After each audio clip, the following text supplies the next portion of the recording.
എല്ലാവർക്കും സുഖമല്ലേ? എനിക്ക് അത്ര അങ്ങോട്ട് സുഖമല്ലായിരുന്നു കഴിഞ്ഞ കുറച്ച് ദിവസമായിട്ട്. അതാണ് വീഡിയോസ് ഒന്നും ഇടാത്തത്. ഞാനെല്ലാം ഷൂട്ട് ചെയ്ത് വെച്ചിട്ടുണ്ട്, പക്ഷെ അത് എഡിറ്റ് ചെയ്യാനുള്ള ത്രാണി എനിക്കില്ലായിരുന്നു. ഇനി ഒരു 1-2 ദിവസത്തെ പണി. ഇന്നത്തെ നോമ്പുറപ്പ് നമ്മുടെ വീട്ടിലായിട്ട് ഒരു 15 ആൾക്കാരൊക്കെ വരുന്നുണ്ട്. അപ്പോൾ പരിപാടികൾ നമ്മൾ ഉച്ചയ്ക്ക് തന്നെ തുടങ്ങിയിട്ടുണ്ടായിരുന്നു. എൻ്റെ ഓർമ്മയിൽ നമ്മുടെ വീട്ടിൽ ഇങ്ങനെ ഒരു പരിപാടി വെച്ചിട്ട് വർഷങ്ങളായിട്ടുണ്ട്. കാരണം ഞാൻ നാട്ടിലും ഇവരൊക്കെ ഇവിടെ ആയിരുന്നല്ലോ. എൻ്റെ ഇഫ്താർ അപ്പോൾ ഒന്നെങ്കിൽ ഫ്രണ്ട്സിൻ്റെ വീട്ടിൽ അല്ലെങ്കിൽ റിലേറ്റീവ്സിൻ്റെ കൂടെ. എൻ്റെ ലാസ്റ്റ് നോമ്പ് ഇതിനും സ്പെഷ്യലായിരുന്നു. ഫ്രണ്ട്സ് ആരും ഇല്ലാതെ ഞാൻ പുതിയൊരു ഹോസ്റ്റലിൽ 30 ദിവസം ഒറ്റയ്ക്കാണ്. ഇപ്പോൾ ഞാൻ ഇത്രയും ആൾക്കാരിടയ്ക്ക് നിൽക്കുന്നതുകൊണ്ടാണെന്ന് എനിക്കറിയില്ല.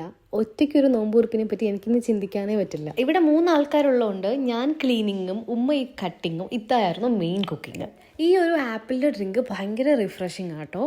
ഓരോ സാധനം റെഡി ആകുമ്പോഴത്തേക്കും ഞാനത് ടേബിളിൽ കൊണ്ടുപോയി സെറ്റ് ചെയ്തിട്ടുണ്ടായിരുന്നു. ഇന്ന് നമ്മൾ ലുക്കേമാത്ത വീട്ടിൽ ട്രൈ ചെയ്തിട്ടുണ്ടായിരുന്നു. അതിൻ്റെ മുകളിലായിട്ട് മിൽക്ക് മെയ്ഡും ഡേറ്റ് സിറപ്പ് ഒഴിച്ചു കൊടുക്കുകയാണ്. ഞാൻ ഏറ്റവും കൂടുതൽ വെയിറ്റ് ചെയ്തതും ഇതൊന്നും ട്രൈ ചെയ്ത് വെക്കാനായിരുന്നു. വീട്ടിൽ ഗസ്റ്റ് വരുമ്പോഴാണല്ലോ ഈ എടുക്കാത്ത പാത്രങ്ങളൊക്കെ ഉമ്മമാരെടുക്കുന്നത്. അതുപോലെ ഞാനത് കണ്ടതാണ് ഈ ഒരു വലിയ ചെമ്പ്. കാര്യങ്ങൾ ഇതുവരെ ആയ സ്ഥിതിക്ക് നമുക്കൊന്ന് റെഡി ആയിട്ട് വരാം. വലിയ കാര്യത്തിൽ ട്രാൻസിഷൻ ഒക്കെയാണ് ഉദ്ദേശിച്ചത്, പക്ഷെ അങ്ങോട്ട് ഒത്തിരി. നോമ്പിന് മിക്കുള്ള ദിവസം നമ്മൾ ഇത് പുകയ്ക്കാറുണ്ട്. എനിക്ക് അതിന്റെ സ്മെല്ലിന് ഭയങ്കര ഇഷ്ടമാണ്. ഇതെന്താ അപ്പോൾ വേറെ കൊല്ലൊന്നും വിചാരിക്കണ്ട, ചുരിദാറൊക്കെ ഇട്ട് ഇറങ്ങിയപ്പോൾ എനിക്ക് എന്തോ പോലെ. ബൈ ദ വൈ ഇവർക്ക് നോമ്പില്ല എന്നുള്ള കാര്യം ഞാൻ മറന്നു. 6 മണിയായപ്പോൾ അവരെത്തിയിട്ടുണ്ടായിരുന്നു. നമ്മൾ കുറച്ച് ഫുഡ് ഹാളിലും കുറച്ച് ഫുഡ് റൂമിലും ആയിട്ടാണ് സെറ്റ് ചെയ്തത്. കാരണം എല്ലാവർക്കും കൂടെ ഹാളിലിരുന്നാൽ കൺജസ്റ്റഡ് ആവും. അങ്ങനെ നോമ്പൊക്കെ മുറിച്ച് കുറേ നേരം അവിടെ നിന്ന് സംസാരിച്ച് അവർ തറാവിയും കഴിഞ്ഞിട്ടാണ് പോയത്.